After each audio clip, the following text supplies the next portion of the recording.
only if you want it on. Oh, but it doesn't need to be on. It doesn't need to be on. Okay. Some people find it distracting, so I turn you Oh, off. Yeah, okay. and I look at you and talk to you Yeah. and forget that we're surrounded by technology. Okay.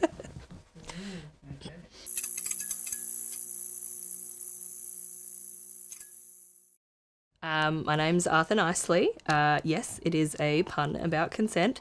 I am a burlesque comedian, performer, stage manager, general stage goblin. Anything theatrical, I just like to soak it all up.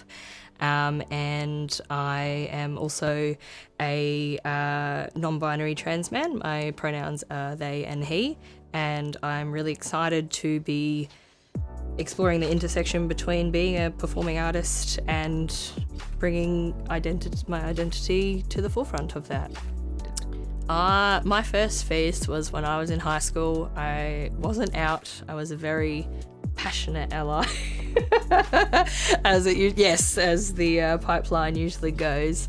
And I went to picnic in the park with some of my friends, and I just seeing all the joy and colours and just nobody questioned why I was there. You know, everyone was just so accepting, and that was a really freeing experience for me. Got on the bus, you know, without my parents and went with my schoolmates. So that's before I even knew or even had started thinking about my gender identity or anything like that. So just seeing people being out, existing, living their lives without necessarily specifically subscribing to, all right, you're watching a drag performer, or this, you know, is queer content. This is just everyday people living their lives and, you know, having fun, just, you know, soaking up the sunshine. You can just exist as well. Yeah.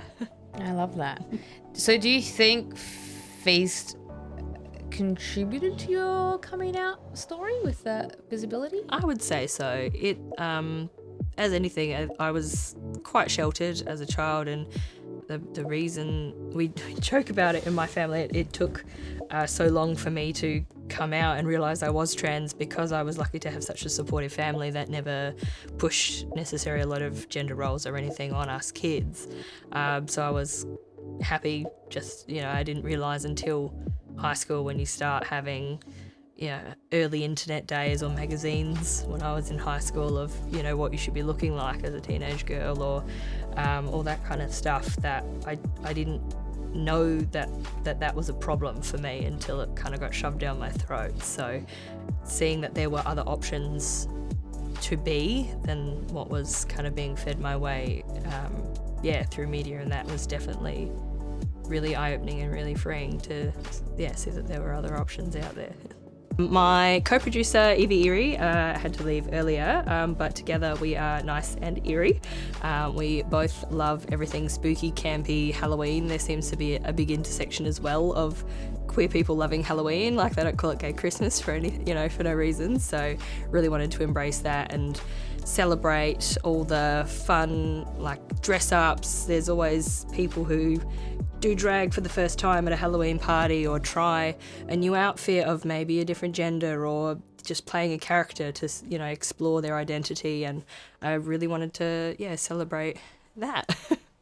So we noticed in our kind of burlesque and performing community that a lot of the time, traditionally, there is a huge queer community within that, but a lot of the opportunities, unfortunately, now in Adelaide with venues closing, we've lost, rest in peace, My Lover Cindy, was a very valuable venue for a lot of our performers, when a lot of patrons typically see burlesque as something that drunk men come and watch, beautiful ladies. That is noticeable sometimes in that our openly trans performers especially aren't getting a lot of the same opportunities and being celebrated and feeling accepted, and there's owning their body and feeling sensual and, you know, sexually liberated and confident, and feeling wanted in that space. So it was definitely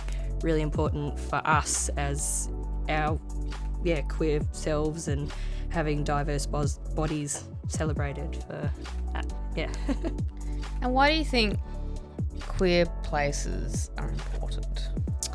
Making art for fellow queer people by fellow queer people, I think, rather than just profiting off of queer culture.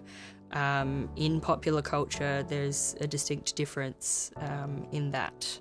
And yeah, being able to own that and freely celebrate it without having to do all the explaining all of the time of, oh, this is why this is funny, or, you know, this is a broadly experienced trans allegory that, you know, people relate to. And what would you say is, I guess, the importance of art and culture for queer representation? It can be really defiant. It can be really a protest, and it is a lot of the time. It has to be. But I also think it's really important just to have a space to exist and, you know, be an artistic person and have that outlet where, as important as, you know, protest and activism certainly is, I think art can also be a celebration, and that's what I use as my artistic outlet for.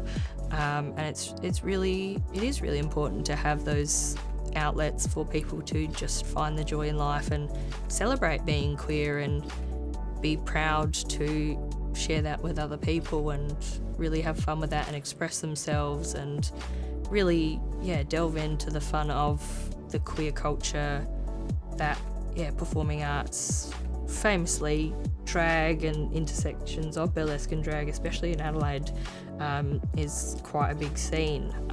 It's definitely led by the queer community. I genuinely really loved that the theme is transformation this year, being the first year I'm participating with my dear friend Evie.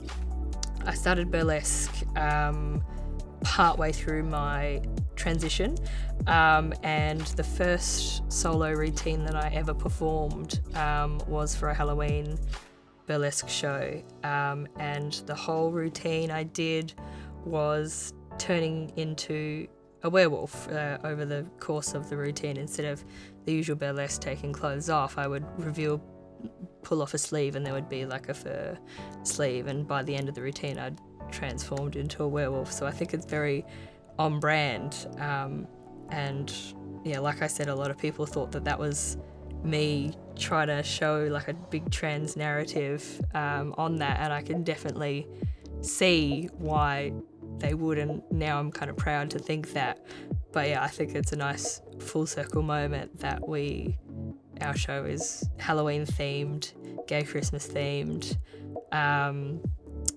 and yeah, we'll be showcasing the not just transformative in the literal sense of, you know, being transgender, but also being able to transform your life and your worldview and living the life that is authentic to you, that is often in subtext of a lot of, you know, queer-coded villains or a lot of that kind of narrative, and reclaiming that to be a positive thing, I think is something really worth celebrating, that we're really keen to bring to the stage and showcase.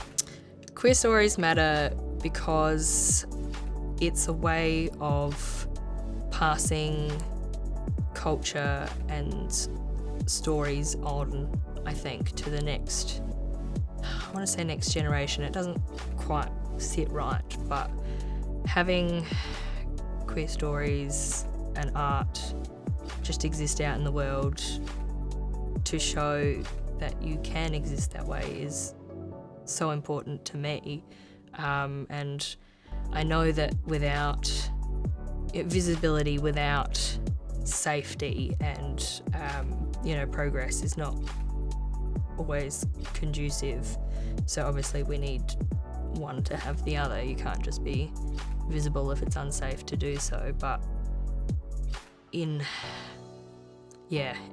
telling these stories and being able to be proud to tell those stories, I think it is really important for young kids to be able to see that content and just see you living your best life, and that's okay. even, that's great.